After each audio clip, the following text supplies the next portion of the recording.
ಕೂಡಲಿಗೆ ಬಂದ ಕೂಡೆ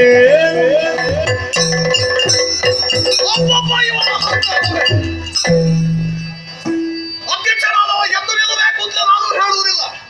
ಹಾಗಂತ ಎದ್ದು ನಿಲ್ಲಲೇಬಾರದು ಎನ್ನುವಂತಹ ಕ್ರಮವೂ ಇಲ್ಲವಲ್ಲ. ಎದ್ದು ನಿಲ್ಲಬಹುದಿತ್ತು, ಎದುರಿಗೆ ಬಂದ ವ್ಯಕ್ತಿಯನ್ನು ಗಮನಿಸಬಹುದಿತ್ತು. ಆದರೂ ಎದ್ದು ನಿಂತವನಲ್ಲ ಈ ಶಿವ.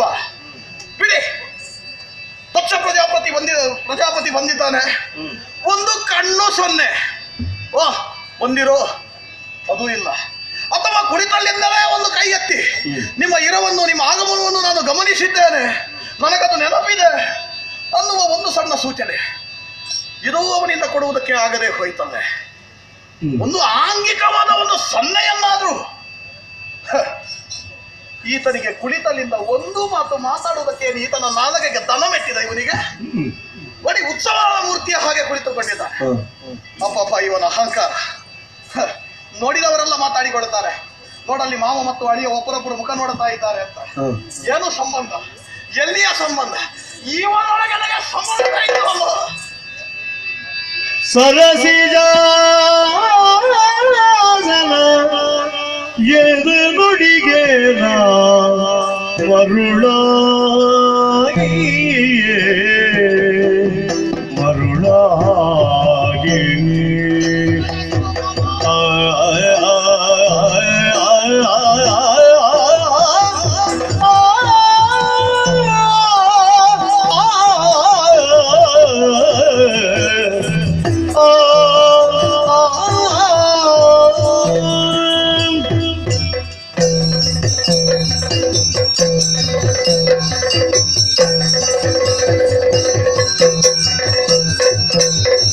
ಸರಸಿ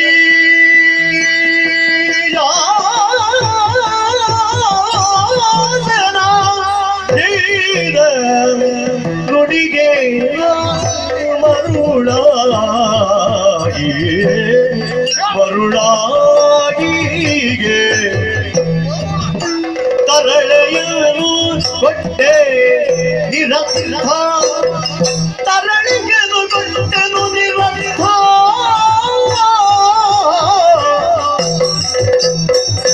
ಪರಿಕಿಸಲು ಕೋಟಗಳ ಕೈಯ ಬಾಲೆಯ ಕೊಟ್ಟದಿರುವುದು,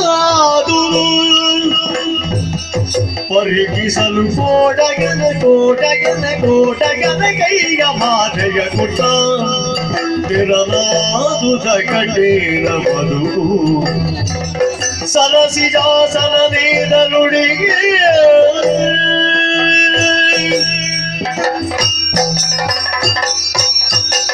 ಕುಳಿತವರೆಲ್ಲ ನೀವು ಮಾತಾಡಿದ್ರಿ, ಇನ್ನು ಅಲ್ಲಿ ಏನಲ್ವೋ? ಏನು ಇಬ್ಬರು ಹಾಗೆ ದುರುಗುಟ್ಟಿಕೊಂಡು ನೋಡ್ತಾ ಇದ್ದೀರಿ?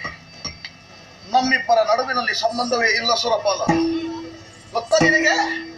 ಮಗಳನ್ನು ಮದುವೆ ಮಾಡಿ ಕೊಟ್ಟದ್ದಲ್ಲ, ಮನಸ್ಸು ಒಪ್ಪಿದ್ದಲ್ಲ. ಇವೊಬ್ಬ ಇದ್ದಾನಲ್ವ ನಾರದ, ಅವನಿಗೆ ಹೇಗೂ ಮನೆ ಸಂಸಾರ ಅಂತ ಇಲ್ಲ. ಮತ್ತೊಬ್ಬನ ಮನೆಯಲ್ಲಿ ನೆಮ್ಮದಿಯಿಂದ ಇರುವುದಕ್ಕೂ ಬಿಡುವವನಲ್ಲ. ಬರುವುದಕ್ಕೆ ಆರಂಭ ಮಾಡಿದ ನಮ್ಮ ಪ್ರಾಚೀನವರೇ ಹೀಗೆ. ದಿನ ಬಂದವನೇ ನನ್ನ ಮಗಳು ಪಾಪ ಗೌರಿ ದಾಕ್ಷಾಯಿನಿ, ಲೋಕದ ಅನುಭವವೇ ಇಲ್ಲದಂತಹ ಹಸುಳೆ. ಅವಳಿಗೆ ಬಂದು ಇವನ ಚಿತ್ರಣವನ್ನು ವಿವರಿಸುವುದಕ್ಕೆ ಶುರು ಮಾಡಿದ. ದಿನ ಕಳೀತಾ ಹೋಯಿತು. ಹದಿಹರೆಯದ ತಾರುಣ್ಯಕ್ಕೆ ಬಂದಂತಹ ನನ್ನ ಮಗಳಿಗೆ ಈತನ ಸ್ವರೂಪವನ್ನು ಕಲ್ಪಿಸುತ್ತಾ ಮರುಳಾಗಿ ಬಿಟ್ಟಳು. ಕೊನೆಗೊಂದು ದಿವಸ ಮನಸ್ಸಿನಲ್ಲಿ ಹುಟ್ಟಿದಂತಹ ಆಸೆ ಅದು ಕಾರ್ಯರೂಪಕ್ಕೆ ಬರಲೇಬೇಕಾಯಿತು. ನಮ್ಮಲ್ಲಿ ಸಮಸ್ಯೆಯೇ ಆಗಿದೆ. ದೊಡ್ಡ ದೊಡ್ಡವರ ಮನೆಯ ಎದುರಿನ ಆನೆ ಬಾಗಿಲಿದೆಯಲ್ವ, ಮುಖದ್ವಾರ, ಅದು ಯಾವತ್ತು ಗಟ್ಟಿಯಾಗಿರುತ್ತದೆ. ಅದಕ್ಕೆ ಕಾವಲುಗಾರನು ಇರ್ತಾರೆ, ಗಟ್ಟಿಯಾದಂತಹ ಬೀಗವೂ ಕೂಡ ಇರುತ್ತದೆ. ಅದೇ ಇಂದಿನ ಅಡುಗೆ ಕೋಣೆಯಿಂದ ಬಂದು ನೋಡಿ ಅಂತೆ, ಆ ಬಾಗಿಲು ಯಾವತ್ತು ತೆರೆದಿರ್ತದೆ, ಅದನ್ನು ಮುಚ್ಚಬೇಕು ಅಂತ ಯಾರಿಗೂ ಗೊತ್ತಿರುವುದಿಲ್ಲ. ನಮ್ಮ ಮನೆಯ ಪರಿಸ್ಥಿತಿಯೂ ಕೂಡ ಹಾಗೇ ಆಯಿತು. ಎಷ್ಟು ಸುಪರ್ದಿಯಲ್ಲಿ ನನ್ನ ಮನೆಯನ್ನು ನಾನು ಕಾಯ್ದುಕೊಂಡರೂ ಕೂಡ ಹಿಂದಿನಿಂದ ಕಳ್ಳನ ಹಾಗೆ ಬಂದು ನನ್ನ ಮಗಳನ್ನ ಕದ್ದೊಯ್ದವನು. ನನಗೇನು ಮಾಡೋಣ, ಮುಂದುವರಿಬೇಕಲ್ವೇ? ತಂದೆಯವರು ಬಂದು ಹೇಳಿದ್ರು, ಮಗನೇ, ತಂಗಿ ಮದುವೆಯಾಗಿ ಆಗಿದೆ, ಇನ್ನು ನೀನು ಎದುರು ನಿಂತು ಜಗಳ ಮಾಡಿದೆ ಅಂತಾರೆ ಲೋಕದ ಅಪವಾದ, ನಿನ್ನ ಮಾನ ಮರ್ಯಾದೆ ಹೋಗುತ್ತದೆ ಮಗನೇ ಅಂತ ತಂದೆಯ ಮಾತಿಗಾಗಿ ತಲೆ ತಗ್ಗಿಸಿದೆ. ಮತ್ತೆ ಒಂದು 4 ಜನರನ್ನು ಸೇರಿಸಿ ಕಣ್ಣು ಕಟ್ಟಿಗೆ ನೋಡಿದವರ ಮುಖದಲ್ಲಿ ಒಂದು ದಕ್ಷ ಪ್ರಜಾಪತಿಯ ಮಗಳಿಗೆ ಮದುವೆ ಆಗಿದೆ ಅಂತ ಗೊತ್ತಾಗಬೇಕಲ್ಲ, ಹಾಗಾಗಿ ಮದುವೆ ಮಾಡಿಸಿ ಬಿಟ್ಟಿದ್ದೇನೆ. ಅಯ್ಯೋ ಇವನ ವೇಷವೇ